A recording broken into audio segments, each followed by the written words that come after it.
Hai, ketemu lagi dengan gue Budi. Di video ini gue mau cerita horor lagi nih. Dan cerita horornya ini kejadiannya itu nggak di Indonesia, kejadiannya itu ada di luar negeri. Tapi ini menceritakan tentang tempat tinggal atau apartemen yang ditempati. Sebelum itu gue mau ngucapin thanks buat yang udah ngeklik video ini, dan silahkan subscribe channel gue supaya di minggu-minggu depannya lagi tetap ada untuk cerita-cerita horor ini, dan tekan tombol like kalau kalian suka. Cerita ini tuh sebenarnya ya cerita udah cukup lama sih, tapi ini cerita ini gue ambil dari Quora. Kalau kalian tahu itu salah satu sosmed juga. Di Quora itu gue ambil ceritanya itu dari cerita Dinda Khairunisa. Singkat ceritanya itu dia lagi ke luar negeri dan dia tinggal di apartemen papahnya, dan dia merasakan gangguan-gangguan dari makhluk yang ada di apartemen tersebut. Kalau gitu, mari kita mulai ceritanya.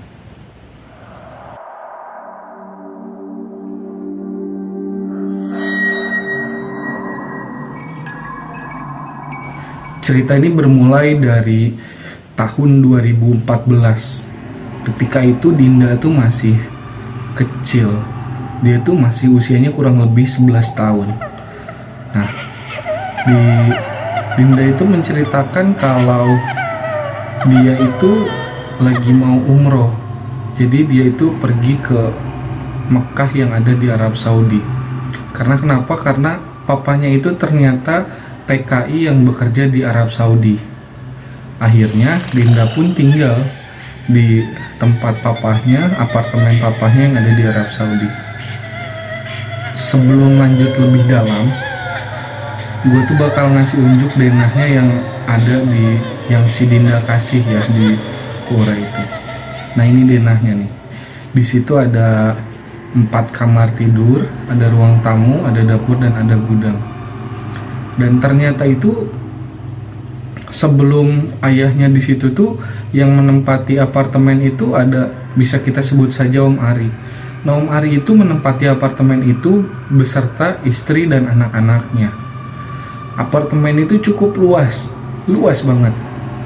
Bahkan ketika itu kan ternyata anaknya Om Ari pun ya di sana juga sekolahnya, di Mekah. Dan istrinya tuh akhirnya tinggal di sana juga.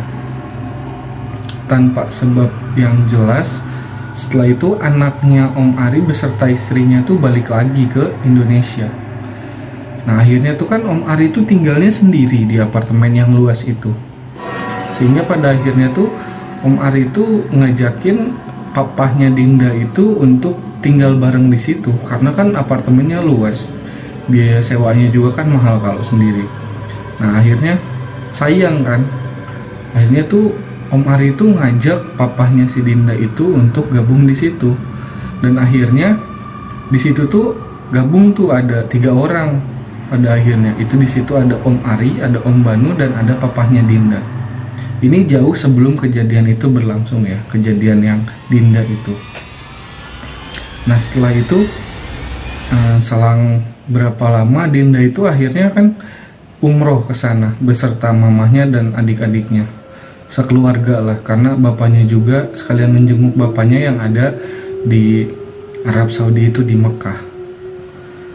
Pada saat pertama kali datang, Dinda itu ngerasa kayak janggal gitu, ada hawa-hawa nggak enak itu muncul di situ. Terutama mamahnya tuh paling kelihatan kalau di situ tuh ngerasa kayak nggak nyaman gitu di apartemen itu tuh. Tapi ya mungkin karena kondisi yang baru, jadi ngerasa oh mungkin ini baru, jadi rasanya tuh masih nggak nyaman, masih kurang enak. Nah, singkat cerita, Dinda pun akhirnya tinggal di situ ya. Dia tuh tinggal selama 45 hari. Nah, Dinda itu ternyata pada saat tinggal di sana itu kejadiannya pada saat bulan puasa. Jadi yang bulan puasa ya kita tahu menyiapkan sahur itu masaknya di malam hari dan masak juga buka puasa di sore hari. Keesokannya itu Dinda tuh main beserta adik-adiknya di sana. Dan ketika main itu kita lihat lagi ke Dena. Nah di situ ada kamarnya itu kamar anak Om Ari yang nggak ditempati sekarang itu. Tapi ternyata kamar anaknya itu udah kayak surga dunia buat anak-anak. Kenapa? Karena di kamar itu tuh banyak banget mainan anak-anak. Mulai dari mainan anak-anak Barbie, masak-masakan, itu ada. Bahkan sampai mainan yang rusak pun ada di situ, yang membuat suasana makin seram dan makin horor. Karena di situ tuh Dinda ngelihat ada boneka bayi, tapi yang matanya itu udah copot gitu, atau boneka-boneka lain yang udah rusak di sana. Itu tuh kayak kesan horornya itu makin kerasa di Dinda. Tapi ya masih merasa nggak enak aja, kesan horornya kayak ya udahlah gitu. Tapi Dinda sama adik-adiknya tuh tetap main di situ, main dan pada akhirnya adiknya Dinda itu kelelahan main di situ tuh, akhirnya tertidur di situ. Nah ketika tertidur di situ, Dinda tuh ngerasa kayak bete gitu ya, karena adik-adiknya tidur. Akhirnya dia balik lagi ke kamarnya, dan di ruangan itu Dinda tuh masih ingat kalau si boneka bayinya itu yang matanya lepas itu atau matanya coplok itu dan boneka-boneka rusak itu adanya di pojokan. Ketika dia balik ke kamar papahnya itu, kamarnya itu jadi di cerita Dinda itu ya kamarnya itu ternyata luas di situ, luas banget. Jadi satu kamar itu tuh cukup untuk menampung satu keluarga. Jadi dari kasurnya dan ada perabotan lain itu cukup untuk menampung satu keluarga. Akhirnya Dinda pun balik lagi tuh, balik ke kamarnya, ke kamar papahnya itu, dan mamahnya tuh nanya, "Din, di mana adik-adikmu?" Ya Dinda pun langsung jawab, "Ada di kamar belakang." Mamahnya tuh nanya lagi ngapain? Lagi main. Dinda bilang, "Enggak mah, udah selesai mainnya, tapi adik-adik tuh ketiduran di sana karena kecapean." Mamahnya Dinda terus ketika langsung matanya tuh kayak langsung terbuka gitu kan, kayak langsung membulat, kayak kesannya kayak horor gitu mamahnya, dan langsung bilang ke Dinda, "Bangunin mereka, pindahin ke kamar papa." Jadi mereka tuh disuruh dibangunin sama mamahnya Dinda, karena kan dari awal tuh mamahnya Dinda di situ hawanya emang udah ngerasa nggak enak kan tinggal di situ. Akhirnya tuh Dinda tuh balik lagi ke kamar anaknya Om Ari itu yang banyak mainannya itu. Dan ketika balik, dia itu melihat boneka-boneka yang adanya di pojokan itu, yang tempatnya itu berpindah. Boneka bayi yang lepas matanya, dan tanpa pikir panjang pun Dinda langsung membangunkan adiknya. Tapi ya ternyata susah ngebangunin adik-adiknya itu. Jadi ada dua adiknya Dinda tuh di situ. Jadi ternyata susah. Akhirnya Dinda tuh membangunkannya secara paksa sampai adiknya tuh kayak masih ngantuk gitu, nyawanya belum masuk gitu ya.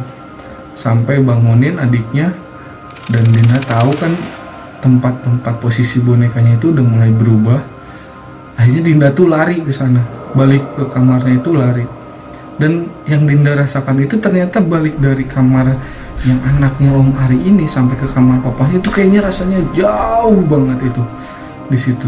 Mungkin karena mungkin karena ketakutan ya, karena ketakutan yang begitu besar, jadi merasanya kayak yang jauh. Akhirnya lari-lari dan adiknya pun ikut kaget. Akhirnya adik-adiknya itu ikut berlari ngebuntutin si Dinda itu. Alhasil Dinda sampai di kamar dan itu ngerasa ketakutan. Nah itu tuh mulai ngerasa Dinda tuh di situ ketakutan yang sangat besar. Yang tadinya itu dia di situ tuh yang tadinya nggak nyaman sekarang menjadi takut. Nah singkat cerita itu Dinda tuh udah 1 bulan lah, udah hampir selesai di sana. Umrohnya tuh udah selesai dan tinggal di sana tuh hampir selesai. Tapi keadaannya itu masih dalam bulan puasa di situ. Nah, ketika itu Dinda itu hari-hari yang hampir-hampir hari akhir itu, Dinda itu nyiapin makanan buka puasa seperti biasa dengan mamahnya. Dinda tuh bawa piring, bawa perlengkapan lain itu kan dibawa sama Dinda, dan mamahnya juga bawa makanan yang mau dimasak, bawa piring-piring juga. Dan ketika Dinda melewati ruang tengah itu, ruang utama, kan dia tuh harus melewati ruangan dari kamar anaknya Om Ari dan kamarnya Om Ari, dan juga ada kamar mandi 2 di sebelah kamar mandi belakang sebelum menuju ke dapur. Dan kagetnya Dinda itu melihat sosoknya itu kayak manusia gitu, pakai baju koko atau baju jubah itu warna putih. Dan Dinda tuh kaget, Dinda tuh kayak takut gitu, ketakutan banget, sampai dia tuh kayak merinding, terus dia tuh udah kayak lemes gitu karena ngeliat itu. Tapi karena penasaran, akhirnya Dinda itu ya malah makin ngeliat ke sana, karena ya mungkin manusia kan gitu. Pada saat melihat ke sana, wah gila, Dinda itu makin kaget. Karena kenapa? Karena Dinda itu ngeliat palanya itu, rambutnya itu panjang, dan ternyata wajahnya itu udah sulit dideskripsikan oleh kata-kata Dinda pun di ceritanya itu. Jadi Dinda tuh makin, yang tadinya lemes udah makin lemes aja. Cuman Dinda tahan, karena kan bawa piring, nanti kalau misalnya jatuh itu pecah, itu mamahnya nanti bisa makin terkejut, makin shock. Akhirnya ya Dinda ngikutin mamahnya aja. Dan Dinda tuh merasa seperti sosok itu tuh dia tuh dilihatin terus gitu, jadi mengawasi Dinda gitu. Sampai Dinda tuh bulu kuduknya merinding tuh, gue juga merinding nih. Jadi sampai sosoknya itu kayak ngawasin Dinda. Akhirnya ketika Dinda sampai di dapur, Dinda naruh piring-piringnya, perabotan untuk masaknya juga itu, alat-alat yang untuk masaknya juga, untuk buka puasa, makanan buka puasa, mamahnya juga naruh. Dan makin di situ makin ngerasa kayak ngawasin. Dinda di situ kerasa ketakutan banget, dia tuh di situ ngerasa horor, kakinya makin lemes, badannya itu lemes, dadanya itu kayak sesak, kayak aduh gimana sih rasanya tuh, pokoknya parah banget deh, nggak karuan banget di situ. Tapi Dinda tuh diam aja. Dinda nggak berani cerita ke mamahnya kalau dia melihat sesosok makhluk yang kayak menyerupai manusia, tapi wajahnya itu udah nggak karu-karuan, rambut panjang dan wajahnya nggak karu-karuan. Di situ ya Dinda deket terus sama mamahnya ketika lagi masak. Dan ketika masak untuk buka puasa setelah asar itu, dan ternyata ada suara kayak orang nutup pintu kenceng banget. Dan akhirnya mereka berdua itu kaget, sampai mamahnya tuh bilang, itu siapa yang pulang ya? Itu Om Ari atau Om Bana atau Papa itu yang udah pulang itu jam segini. Terus ketika mamahnya perhatikan itu, kayak nggak ada siapa-siapa ternyata. Dan tempatnya itu akhirnya diperhatikan oleh mamahnya, dan si Dinda itu memperhatikan tempatnya, kayak kamarnya anaknya itu terbuka lebar. Di situ masih kelihatan boneka-boneka yang bikin Dinda ketakutan di awal itu. Dan kamar mandi belakang itu terbuka sangat lebar dengan lampunya yang menyala, dan kamarnya Om Ari itu terbuka sedikit. Di situ kayak ngerasa, oh mungkin ini Om Ari ini pulang nih, karena kan pintunya kebuka sedikit. Akhirnya kan lanjut lagi. Dinda tuh makin kayak ketakutan, kayak deg-degan gitu kan. Tapi pada saat Dinda tadi berusaha melihat dengan mamahnya itu, ternyata dia tuh sedikit lebih lega karena sosok yang dia lihat itu menghilang, udah nggak ada lagi. Tapi dia masih ngerasa was-was, kayak merasa diawasi. Dan setelah itu mamahnya itu terus masak. Dan gak lama ada lagi suara kayak orang lewat, dan suara pintu itu, pintu yang terbuka pelan-pelan. Kalau sekarang tuh kayak terbukanya pelan-pelan gitu, jadi kedengeran gitu. Dan suasananya tuh makin kayak nggak karuan, makin horor gitu. Akhirnya mamahnya mencoba lihat lagi. Di situ sambil manggil ke Om Arinya itu apakah udah pulang atau belum, dan ternyata nggak ada respon dari Om Ari. Mungkin ngerasa kayak mungkin Om Ari pulang kerja dan capek, akhirnya dia langsung ke kamarnya dan lanjut masak sampai selesai. Ketika mamahnya itu bersama Dinda mau balik lagi ke kamar yang papahnya itu bawa makanan buat buka puasa. Dan apa yang terjadi, kamarnya Om Ari itu yang tadinya terbuka sedikit menjadi tertutup sangat rapat.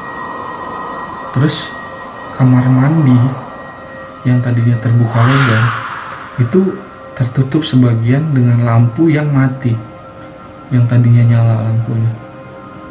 Di situ suasana horor pun makin terasa kan. Akhirnya mamahnya Dinda itu dengan Dinda buru-buru, dan Dinda itu makin merasa semakin diawasi ketika dia tuh lewat dari kamar Om Ari terus ke kamar mandi, ngelewatin kamar anaknya Om Ari tuh kayak ada yang ngawasin pokoknya, sampai Dinda tuh lemes bawa makanan. Dan ketika balik ke kamarnya, Dinda tuh sama mamahnya tuh ngelongok ke arah tempat sepatu yang ada di pintu masuk.